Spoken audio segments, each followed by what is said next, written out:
lide kakhulu liyisibusiso makhisho uNkulunkulu nomuntu lomdala uthi uNkulunkulu sicela simphelezele emhla ka-20 uyawube ngene eSwaziland. Amen.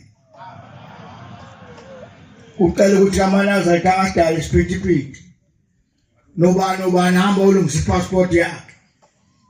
Asazi iminwe yakhe ukuthi iqondile yini, ngoba iminwe mayingaqondile ayiphumi ipassport. Nongakhali ngembezi iminwe nje mayitshekile ayiphumi.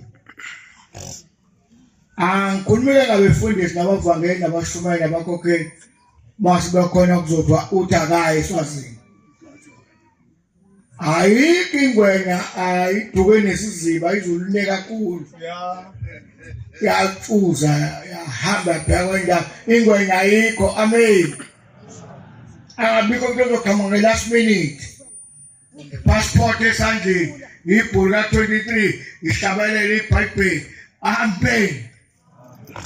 Okugcina ukuthi kwaziswa amaNazareti bayakhuluma abantu eThekwini. Kwaziswa amaNazareti ukuthi lento enifunda kuma-social network ukuthi khona incwadi efundiwe ebulala imizi nebulala isonto. Ayikho leyo ncwadi emthethweni, asiyazi, akekho yaziyo. Ayikho emthethweni, khohlwani yona asikhonzeni unyazi. Amen.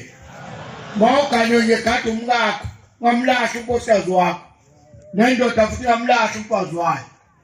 Asibambaneni nje sikhonza unyazi. Incwadi efundiwe lami ifunda khona asiyazi ifunda obani.